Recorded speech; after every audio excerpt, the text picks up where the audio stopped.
Hello everyone, welcome to Soul of Chemistry. My dear friends, आज एक नया topic से शुरू करेंगे, वो है वेरी इंटरेस्टिंग केमिकल काइनेटिक्स।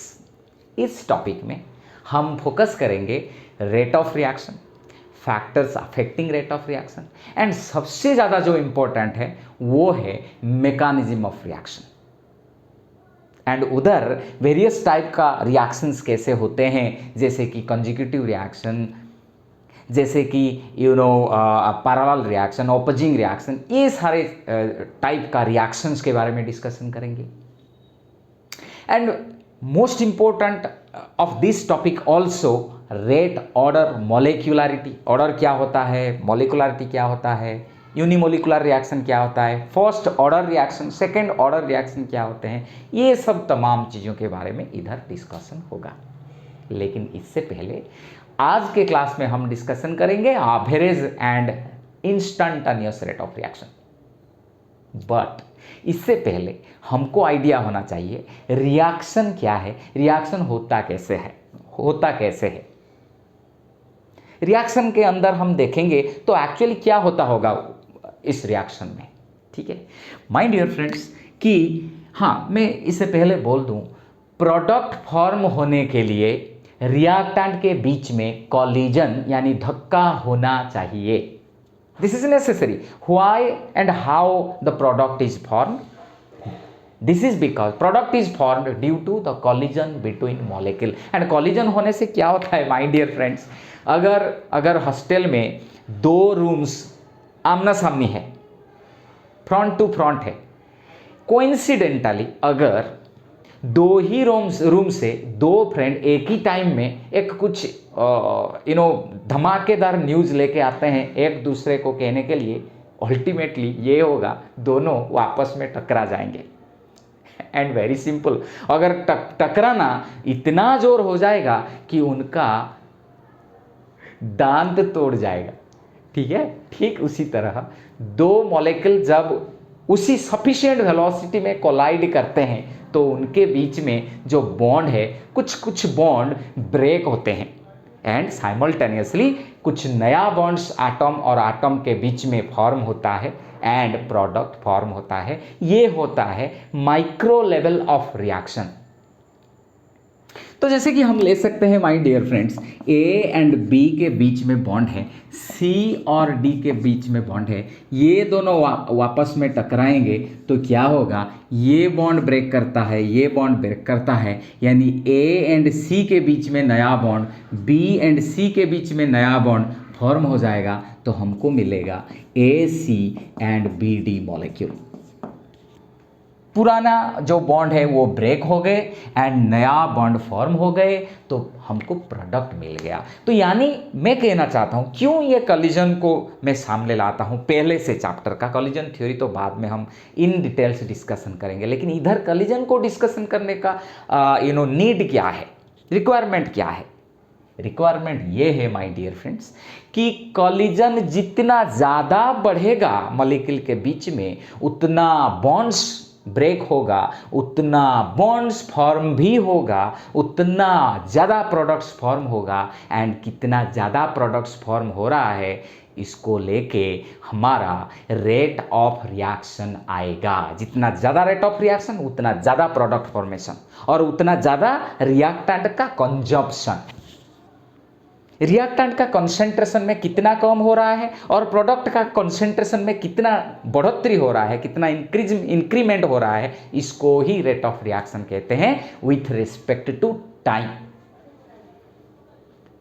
तो कॉलिजन होने से बॉन्ड ब्रेक होता है, नया बॉन्ड एटम और एटम के बीच में फॉर्म होता है तो प्रोडक्ट फॉर्म होता है। ये पहले fundamental concept rate of reaction का और रिएक्शन का। और फिर हम चलेंगे, ये बात हमारे इम्प्रेशन रख के हमारे माइंड में, कि लॉ ऑफ मास एक्शन आगे जाके हम डिस्कशन करेंगे, जिसमें बोला गया कि इनिशियली जब रिएक्टेंट का कंसंट्रेशन यानी रिएक्टेंट का अमाउंट ज़्यादा होता है, तब ज़्यादा होने से रिएक्टेंट और रिएक्टेंट के बीच में ज़्यादा कॉलिजन होगा, तो ज़्यादा बॉन्ड्स का ब्रेक होगा, ज़्यादा बॉन्ड्स फॉर्म भी होगा, यानी ज़्यादा प्रोडक्ट्स फॉर्म होगा, तो रेट ऑफ रिएक्शन भी ज़्यादा होगा। So collision is the very important key factor to decide the rate of reaction. Initially ये कोलिजन ज़्यादा होता है, इसलिए रेट ऑफ रिएक्शन भी ज़्यादा होता है। ये बात माइंड में रखना है। तो अभी चलेंगे रेट ऑफ रिएक्शन की ओर। और ये रेट ऑफ रिएक्शन में क्यों फिर average and instantaneous rate of reaction का कंसेप्ट आता है, ये भी वही कोलिजन के कारण। चलिए देखते हैं कि अगर मेरा रिएक्शन और थोड़ा सिंपल में ले जाता हूं कि एक रिएक्शन है ए गिविंग प्रोडक्ट, और सिंपली मैं ए गिविंग बी ले जाता हूं, क्योंकि प्रोडक्ट को लेके भी हम रेट ऑफ रिएक्शन डिफाइन कर सकते हैं। ये एक रिएक्शन है। टाइम t = 0 जब था, पर लीटर जिस सॉल्वेंट में ए रिएक्ट करता है, तो हम लिखते हैं 5 मोल पर लीटर। ठीक है। अभी क्या है,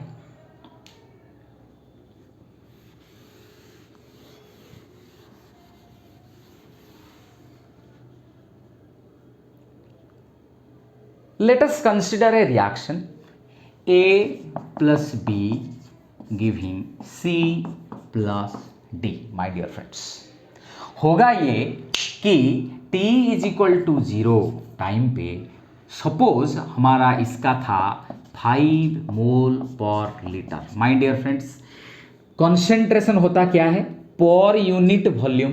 जो सॉल्वेंट है, सॉल्वेंट का यूनिट वॉल्यूम के लिए कितना नंबर ऑफ मोल का रिएक्टेंट है, नंबर ऑफ मोल पर यूनिट वॉल्यूम को हम कंसेंट्रेशन करके बोलते हैं। इसीलिए कंसेंट्रेशन का यूनिट होता है मोल पर लीटर। पर लीटर ऑफ द सॉल्वेंट कितना मोल का रिएक्टेंट है, यानी जितना, अगर हमारे पास 3 या 4 लीटर का सॉल्वेंट है, जिस सॉल्वेंट में ये ए एंड बी आपस में कोलाइड करेंगे और प्रोडक्ट फॉर्म करेंगे, वो सॉल्वेंट में हम बोलेंगे ए का कितना है 5 mole per litre and B का वही से 5 मोल पर लीटर हम इनिशियली इस कंसेंट्रेशन से शुरू करते हैं। टाइम t = 0 मतलब रिएक्शन हुआ नहीं है, इसलिए ये जो प्रोडक्ट का फॉर्मेशन 0 और 0 होगा। And as the time passes से हम जब टाइम 5 मिनट्स में फिर मेजर किए कि ए का कितना बचा हुआ है, बी का कितना बचा हुआ है, तो उसको से हमारा अभी इधर हो गया कितना रे 3 मोल पर लीटर। एक का हम डाटा देंगे, इस डाटा से और जितने ज़्यादा जो होगा वो आइडिया अपने आप हमको मिल जाएगा। जब t = 10 मिनट, 5 मिनट के डिफरेंस में हम मेजर करते हैं ए एंड बी का क्या कंसेंट्रेशन बचा हुआ है, से अभी कंसेंट्रेशन इधर वही पहले 5 मिनट में 2 मोल पर लीटर का डिक्रीज हो गया था इस ए का कंसेंट्रेशन में, लेकिन इधर अभी नेक्स्ट 10 मिनट में 2 मोल पर लीटर है, यानी see my dear friends here that पहले 5 मिनट में मैं एक जनरल आइडिया आपको देता हूं कि 5 मोल लीटर से 3 मोल पर लीटर, यानी पहले 5 मिनट में 2 मोल पर लीटर का ए कन्वर्ट हो गया है प्रोडक्ट में, हो एवरेज। नेक्स्ट 5 मिनट में 3 मोल पर लीटर से 2 मोल पर लीटर हुआ है, यानी ओनली 1 मोल पर लीटर का खर्चा हुआ है रिएक्टेंट का। क्योंकि इनिशियली ए का कंसेंट्रेशन ज़्यादा था, इसीलिए ए एंड बी के बीच में ज़्यादा कोलिजन होता था, ज़्यादा बॉन्ड्स ब्रेक होते थे, इसीलिए ज़्यादा प्रोडक्ट फॉर्म होता था, रेट ऑफ रिएक्शन ज़्यादा था। रेट ऑफ रिएक्शन का डेफिनेशन हम लिखेंगे आगे जाके। ठीक उसी तरह, लेकिन जब 3 मोल पर लीटर को आके पहुंच गया किसका, ए का कंसेंट्रेशन, रिएक्टेंट का कंसेंट्रेशन में कमी होके जब ये 3 मोल पर लीटर हो गया, अभी कोलिजन थोड़ा कम हो गया, इतना प्रोडक्ट भी फॉर्म नहीं होता है, इसीलिए कम बॉन्ड ब्रेक होता है, इसीलिए नेक्स्ट 5 मिनट में ओनली 1 मोल पर लीटर का ए प्रोडक्ट में कन्वर्ट हो गया है और होता है। ठीक है, ये बात आप क्लियर से समझना चाहिए आपको। ठीक है, अभी क्या करेंगे, रेट ऑफ रिएक्शन हम कैसे डिफाइन करते हैं, rate of reaction ROR is equal to, हम लिखेंगे change in concentration, change in concentration, ये हो सकता है रिएक्टेंट का, ये रिएक्टेंट का, और ये रिएक्टेंट का, और ये प्रोडक्ट का, और ये प्रोडक्ट का, कंसेंट्रेशन ऑफ रिएक्टेंट और product by change in time, change in time.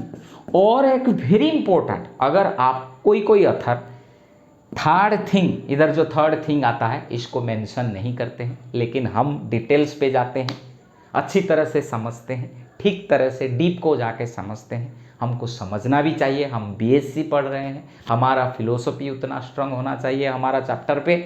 तो my dear friends, rate of reaction change in concentration of reactant और product by change in time by stoichiometric coefficient, stoichiometric coefficient my dear friend, इसको भी इधर multiply करना है, यानी the rate of change of concentration of reactant or product with respect to time and with respect to stoichiometric coefficient, rate of reaction is defined।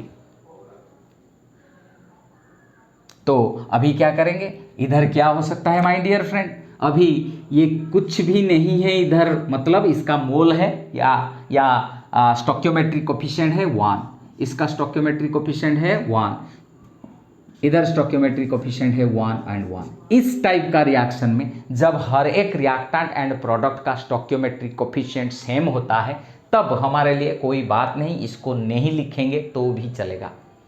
लेकिन जिधर 2A + 3B giving 4C something like this, हर एक reactant और product का, और कोई reactant and और एक प्रोडक्ट का स्टोइकियोमेट्रिक कोफिशिएंट सेम नहीं होता, तब इसका पूरा का पूरा रिक्वायरमेंट होता है माय डियर फ्रेंड्स। तो इसके हिसाब से अभी हम मैथमेटिकली डिटरमिन कर लेते हैं रेट क्या होता है रिएक्टेंट को लेके, यानी प्रोडक्ट को लेके, फिर हम आगे चलेंगे एवरेज क्या है, इंस्टेंटेनियस रेट ऑफ रिएक्शन क्या है। माय डियर फ्रेंड्स, अभी लिखता हूं फिर क्या, चेंज इन कंसेंट्रेशन लेंगे तो final concentration minus initial concentration होगा।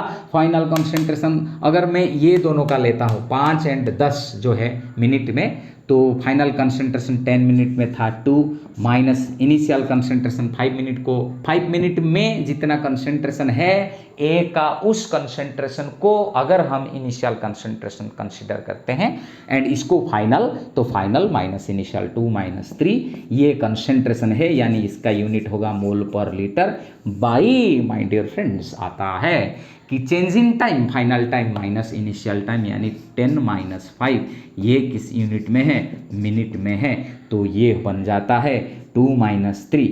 माय डियर फ्रेंड्स, अभी क्या होता है, रिएक्टेंट का कंसेंट्रेशन को लेके रेट ऑफ रिएक्शन डिटरमिन करने से नेगेटिव वैल्यू आ जाता है। रेट ऑफ रिएक्शन को हम नेगेटिव कभी लेते नहीं हैं, इसीलिए जानबूझ के ये जो नेगेटिव वैल्यू आता है इसको पॉजिटिव करने के लिए जब रिएक्टेंट का कंसेंट्रेशन के हिसाब से रेट ऑफ रिएक्शन डिटरमिन करते हैं, तो जानबूझ के एक नेगेटिव सिंबल इधर मल्टीप्लाई होता है, नेगेटिव साइन, तो ये अपने आप बन जाता है 2 - 3 × -1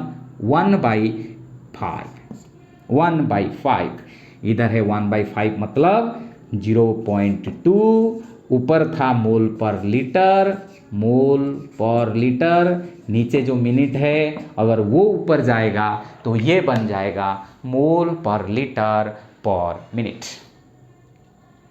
माय डियर फ्रेंड्स, होता यह है कि यही जो unit of rate of reaction है, ये किसका यूनिट है my dear friends, rate of reaction का यूनिट है। कंसेंट्रेशन का यूनिट क्या था रे, मोल पर लीटर, यानी मोलारिटी। कभी कभी ये मोल पर लीटर को भी कैपिटल M और मोलार करके लिखते हैं। एंड अभी unit of rate of reaction क्या आता है, मोल पर लीटर पर मिनट, हाँ समटाइम्स हम मोल पर लीटर पर सेकंड भी लिख सकते हैं टाइम के हिसाब से। मोल पर लीटर ये तो एटीएम पर मिनट, एटीएम पर सेकंड भी ले सकते हैं, बाद में डिस्कशन करेंगे। अगर रिएक्टेंट का कंसंट्रेशन नहीं लेके हम रिएक्टेंट का और प्रोडक्ट का पार्शियल प्रेशर को लेके रेट ऑफ रिएक्शन डिटरमिन करेंगे तो अलग सा यूनिट आएगा। अभी इसको फिलहाल हम डिस्कशन नहीं करते, ठीक, जो भी हो। ये यूनिट से क्या हमको मालूम होता है माय डियर फ्रेंड्स कि पर मिनट ये जो रिएक्टेंट है उसका कितना खर्चा होता है। 0.2 मोल पर लीटर कंसेंट्रेशन में 0.2 मोल पर लीटर कम हो जाता है पर मिनट, किसका, ये जो रिएक्टेंट ए का, ये होता है ना rate of reaction. Per unit time एक रिएक्टेंट का कंसंट्रेशन में कितना कमी होता है, इसके हिसाब से एक प्रोडक्ट का कंसंट्रेशन में पर यूनिट टाइम कितना कंसंट्रेशन में इंक्रीमेंट होता है, वही होता है रेट ऑफ रिएक्शन। अगर हर एक रिएक्टेंट प्रोडक्ट का स्टोइकियोमेट्रिक कोफिशिएंट समान है, नहीं तो उसको भी इधर मल्टीप्लाई करना है नीचे, तो हमको रेट ऑफ रिएक्शन मिलता है। इसीलिए हम रेट ऑफ रिएक्शन का अभी हम क्या करेंगे, डेफिनेशन लेंगे।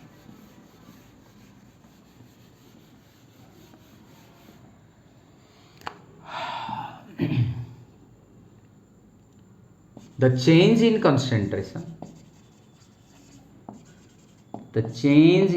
concentration of any reactant or product per unit time, नीचे है ना ये दोनों, पर यूनिट टाइम और फिर क्या, per unit stoichiometric coefficient, per unit stoichiometric coefficient, per unit stoichiometric coefficient is called the rate of reaction। ये होता है डेफिनेशन रेट ऑफ रिएक्शन का। अभी माय डियर फ्रेंड्स एक ग्राफ को लेके अभी हम क्या करेंगे, ये average and instantaneous rate of reaction को क्या करेंगे, डिफाइन करेंगे माय डियर फ्रेंड्स। अभी ये जो जैसे कि हम डाटा ले लिए थे, हाँ डाटा ले रहे थे कि t=0 में कितना था, फिर जैसे जैसे टाइम आगे बढ़ता रहा रिएक्टेंट का कंसंट्रेशन में क्या डिक्रीज हुआ, रिएक्टेंट कंसंट्रेशन एंड प्रोडक्ट का कंसंट्रेशन इंक्रीज हो रहा है एज द टाइम पासेस। क्या हो रहा है माय डियर फ्रेंड्स, रिएक्टेंट का कंसंट्रेशन इंक्रीज होता है टाइम जैसे जैसे टाइम बढ़ता है, एंड प्रोडक्ट का कंसंट्रेशन बढ़ता जाता है जैसे जैसे टाइम आगे जाता है, जो भी हो। अभी ये जो रेट ऑफ रिएक्शन किस टाइप का हमको मिलता है, रेट ऑफ रिएक्शन दो प्रकार के होते हैं, एक होता है एवरेज रेट ऑफ रिएक्शन, एक होता है दूसरा होता है instantaneous rate of reaction. My dear friends कैसे इसको समझेंगे, average and instantaneous rate of reaction क्या है।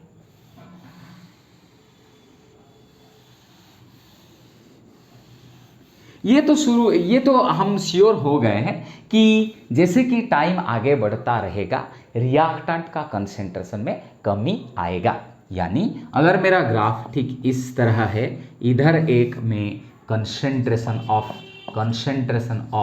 रिएक्टेंट ले रहा हूँ, इधर टाइम ले रहा हूँ, तो टाइम के हिसाब से पहले जो टाइम 0 है, जब रिएक्शन हुआ नहीं है, तब रिएक्टेंट का कंसंट्रेशन सबसे ज़्यादा रहेगा, एंड जैसे जैसे टाइम आगे बढ़ता रहेगा कॉलिजन बढ़ेगा, एंड कॉलिजन के कारण से रिएक्शन भी आगे जाएगा, धीरे धीरे रिएक्टेंट का कंसंट्रेशन कम होता जाएगा। यानी जब 0 था इसका हाईएस्ट कंसंट्रेशन था, एंड जब टाइम हमारा पास होता जा रहा है एंड रिएक्टेंट का कंसंट्रेशन में भी कम होता जाता है, तो ऐसे जो पॉइंट्स सारे हमको मिलेंगे इसको टाइम के हिसाब से रिएक्टेंट कैसे कम होता जाता है, इसको लेके हर एक पॉइंट को हम जोड़ लेंगे तो हमको कंसंट्रेशन वर्सेस टाइम का ग्राफ मिल जाएगा। ये है कंसंट्रेशन ऑफ रिएक्टेंट। प्रोडक्ट होगा तो प्रोडक्ट का कंसंट्रेशन टाइम 0 पे 0 होगा और धीरे धीरे ऐसा बढ़ेगा, प्रोडक्ट का कंसंट्रेशन ऐसा आएगा। हम लेकिन किसको लेके समझ रहे हैं अभी? हम समझ रहे हैं रिएक्टेंट का कंसंट्रेशन को लेके, इसीलिए हमारा ग्राफ ये आता है। ठीक है, अभी क्या है, मैं दो टाइम ले रहा हूं, एक है 5 मिनट फिर एक है 10 मिनट। टाइम को किस में ले रहे हैं हम? मिनट में। ठीक है, एंड रिएक्टेंट का कंसंट्रेशन किस में ले रहे हैं? मोल पर लीटर में। तो माय डियर फ्रेंड्स, ये जो दोनों 5 एंड 10 मिनट जो आया है, वो 5 एंड 10 मिनट में हमारा कंसंट्रेशन 5 मिनट में था कितना रे? था 3, एंड 10 मिनट में जो कंसंट्रेशन कितना मोल पर लीटर था my dear friends? 2 mole per litre. अभी ये इतना हम बोल रहे थे कि ये जो और दिस मच, ठीक है, जो करली ब्रैकेट में मैं शो कर रहा हूं, ये है चेंज इन कंसंट्रेशन, एंड ये इधर जो करली ब्रैकेट में शो कर रहा हूं, ये है 5 और 10 पॉइंट के बीच में, वो होता है चेंज इन टाइम। एंड हम जो रिएक्शन ले रहे थे उसमें स्टोइकियोमेट्रिक कोफिशिएंट हर एक रिएक्टेंट प्रोडक्ट का सेम है, इसीलिए इसको ना लिखे तो भी चलता है। ठीक है, तो अभी इसीलिए ये एक बड़ा कंसंट्रेशन का चेंज, ये एक बड़ा टाइम का चेंज, एक लार्ज टाइम ड्यूरेशन में कंसंट्रेशन का क्या चेंज हुआ है, वो कंसंट्रेशन का चेंज एंड ये टाइम का चेंज को अगर हम रेशियो ले लेते हैं तो हमको मिल जाता है एवरेज रेट ऑफ रिएक्शन। क्या है my dear friends? Average rate of reaction क्या होता है माय डियर फ्रेंड्स? अगर ये रिएक्टेंट, मतलब हमारे लिए रिएक्टेंट कौन था रे? हमारे लिए रिएक्टेंट था ए, जो हम रिएक्शन ले लिए, हम जिस एग्जाम्पल में हम डिस्कशन कर रहे थे उसमें रिएक्टेंट था ए। कंसंट्रेशन ऑफ ए का जो कमी आता है टाइम के हिसाब से, इसको हम ग्राफ में लाए हैं। तो अभी चेंज इन कंसंट्रेशन मतलब 2 - 3, एंड इसलिए माइनस दे रहे थे, -2 × 2 - 3 / 10 - 5, ये था ना। Rate of reaction is equal to -2 - 3 mole per litre by 10 - 5 minutes.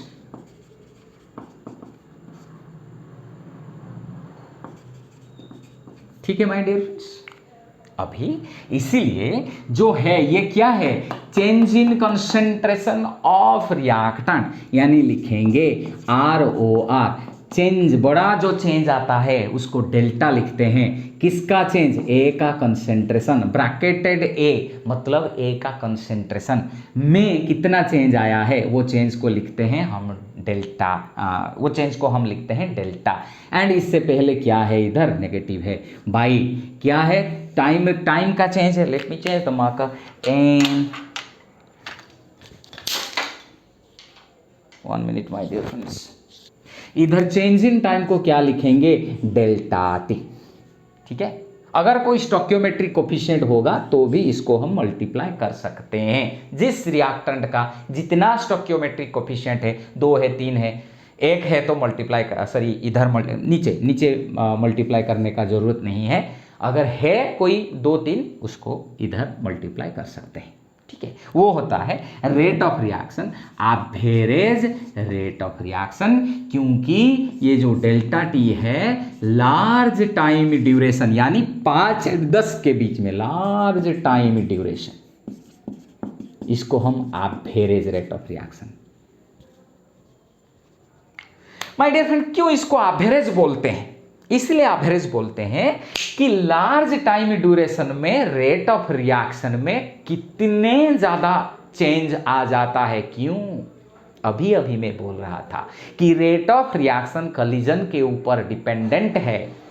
जब कंसंट्रेशन ज्यादा है, यानी जब 3 मोल पर लीटर था, तब जितना कॉलिजन होगा, जैसे जैसे कम होता जाएगा कंसंट्रेशन, मतलब 3 से जब 2.9 आएगा, 2.8 आएगा, 2.7 आएगा, 2.5 होगा आएगा, इसका मतलब जब कंसंट्रेशन 3 मोल पर लीटर था तब जितना कंसंट्रेशन है, जितना कॉलिजन है, ज़्यादा मॉलिक्यूल है, ज़्यादा कॉलिजन होगा ना, तो तब जितना रेट ऑफ रिएक्शन होगा 2.5 कंसंट्रेशन जब आ जाएगा ए का कंसंट्रेशन, तब कंसंट्रेशन कम होने के कारण अमाउंट ऑफ द रिएक्टेंट का जो कमी होने के कारण ये कॉलिजन कम देगा। यानी जब 3 मोल पर लीटर था उस टाइम पे जितने रेट ऑफ रिएक्शन था 2.5 जब कंसंट्रेशन हो जाएगा, ये बीच में जब आ जाएगा कम होके टाइम के हिसाब से, तब रेट ऑफ रिएक्शन कम हो जाएगा। ये दोनों रेट समान कभी भी नहीं है। ठीक उसी तरह जब 2.1 होगा, जस्ट 2 होने से पहले और भी रेट ऑफ रिएक्शन कम हो गया होगा, लेकिन जो हम कैलकुलेट किए हैं वो है एवरेज। यानी 5 और 10 मिनट के बीच में जितने रेट ऑफ रिएक्शंस आते हैं सबका एवरेज लिया गया है।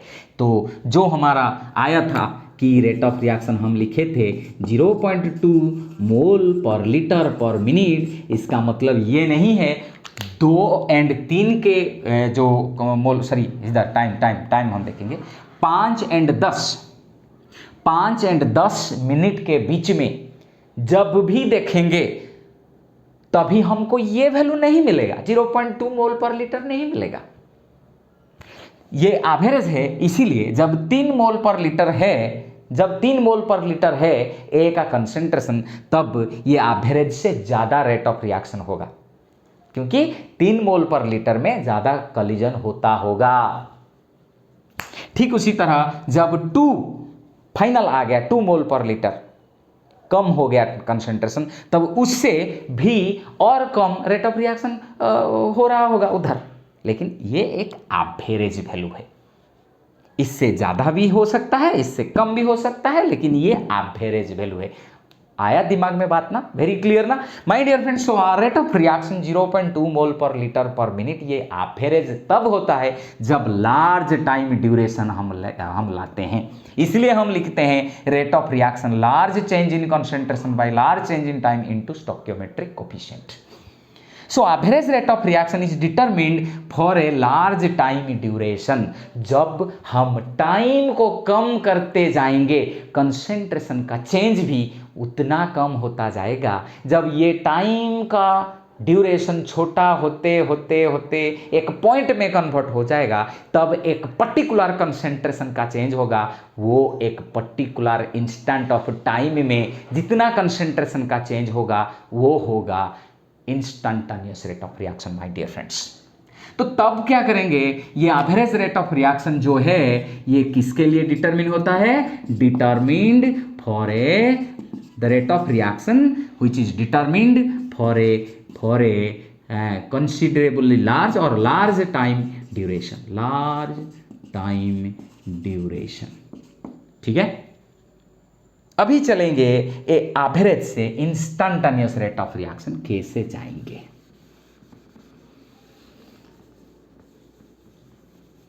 कैसे जाएंगे my dear friends? Is everything going okay? Yes my dear friends, अभी हम क्या करेंगे कि इंस्टंटेनियस रेट ऑफ रिएक्शन कैसे जाएंगे। मैं क्या बोल रहा हूं my dear friends, very attentive होके देखना है कि ये जो दोनों है माय डियर फ्रेंड्स, अभी देखना है ये जो 5 और 10 मिनट में है ये लार्ज टाइम ड्यूरेशन हम कंसिडर कर रहे हैं। धीरे धीरे 5 को 6 तक लाते हैं एंड 10 को 9 तक लाते हैं। 6 और 9 मिनट में जो गैप है वो 3 मिनट है। फिर 6 को 7 तक लाइए, 10 को 8 तक लाइए। 7 और 8 के बीच में धीरे धीरे हम क्या करते हैं, टाइम को धीरे धीरे छोटा करते जाते हैं एंड लास्ट में ये जो डेल्टा टी इतना छोटा हो जाता है व्हेन डेल्टा टी यानी चेंज इन टाइम छोटा होते होते जब टेंड्स टू 0 हो जाता है, डेल्टा टी जब 0 हो जाता है तब ये लार्ज चेंज इन कंसेंट्रेशन नहीं रहता। एक पर्टिकुलर कंसेंट्रेशन जो कम होता है रिएक्टेंट का, वो वाला कंसेंट्रेशन चेंज पर a very particular instant of time is called the instantaneous rate of reaction. यानी माय डियर फ्रेंड्स, इसको लिमिट में हम लिखते हैं ऐसे है, limit delta t tends to zero जब होता है तो minus delta A concentration by delta t into nu हो जाता है minus d A concentration by d t into nu. Nu मतलब क्या है my dear friends? Stoichiometric coefficient. Stoichiometric coefficient, इसका कुछ चेंज नहीं है, ये एवरेज में भी रहता है, इंस्टैंटेनियस में भी रहता है। अगर हर एक रिएक्टेंट प्रोडक्ट का सेम है स्टोक्योमेट्रिक कोएफिशिएंट, इसको दे या ना दे कोई बात नहीं। My dear friends, limit delta t tends zero minus del A concentration delta t by nu, यानी जब 5 मिनट था, और एक बार देखना है माय डियर फ्रेंड्स, 5 मिनट में कंसेंट्रेशन था 3 एंड 10 मिनट में कंसेंट्रेशन था 2।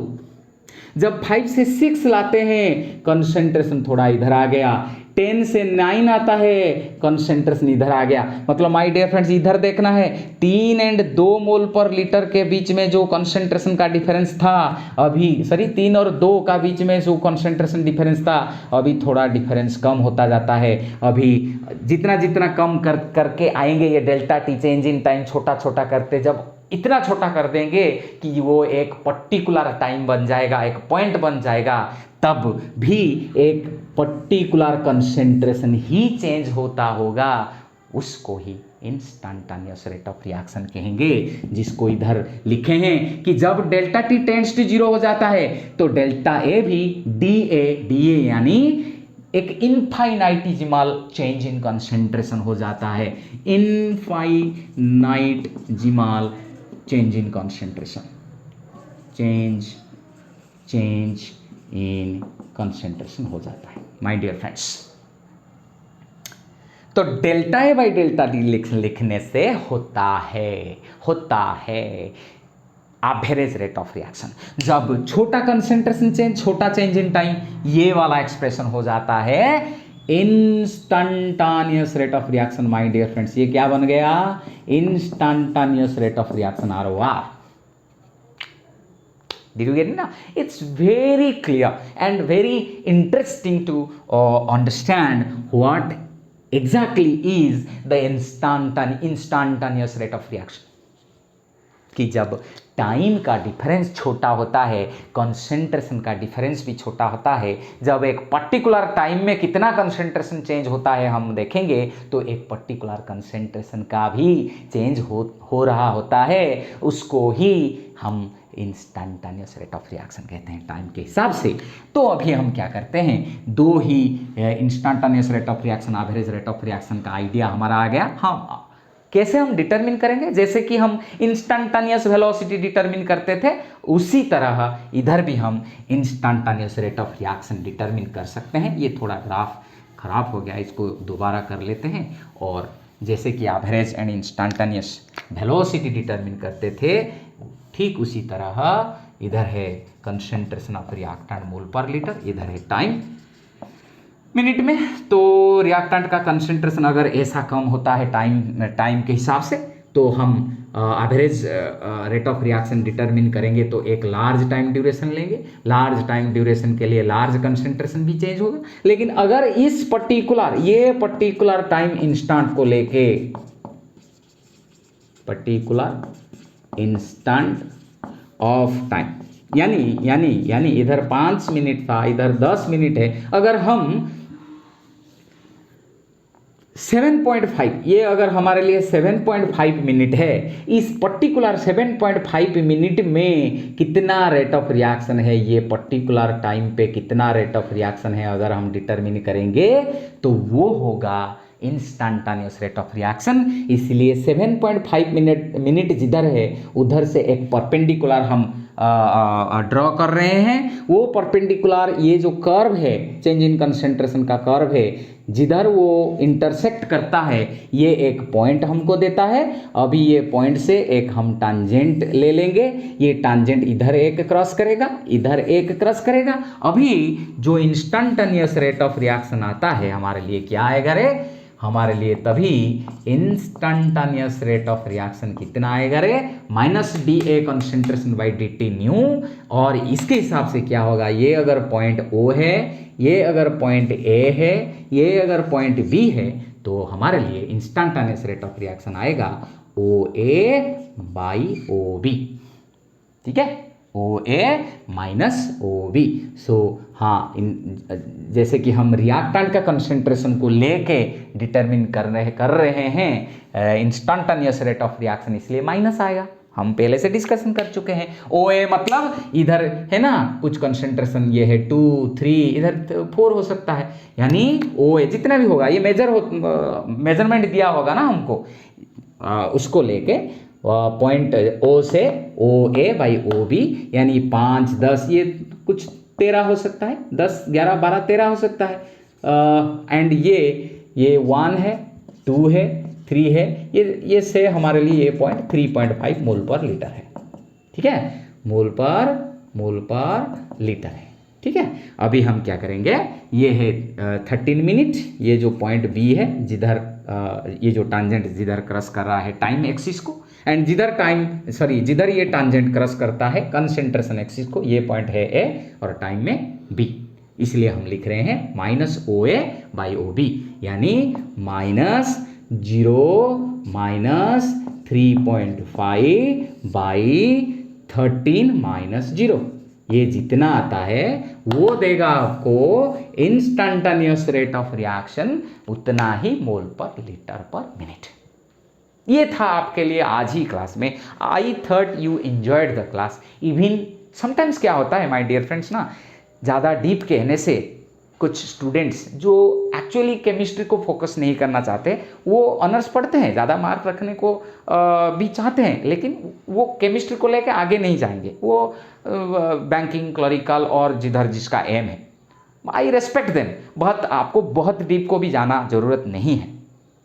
फिर भी माय डियर फ्रेंड्स, मार्क रखने के लिए आप इसको फोकस करके पढ़ें तो अच्छा है, नहीं तो अगर आप मुझे इंडिकेट करेंगे तो मैं और भी एक ज़्यादा सिंपल करके वीडियो आपके लिए रेडी कर सकता हूँ। Thank you so much, keep supporting me, bye bye, give me feedback, definitely I will accordingly make me ready for the next show. Thank you so much, keep supporting me, bye bye, thank you.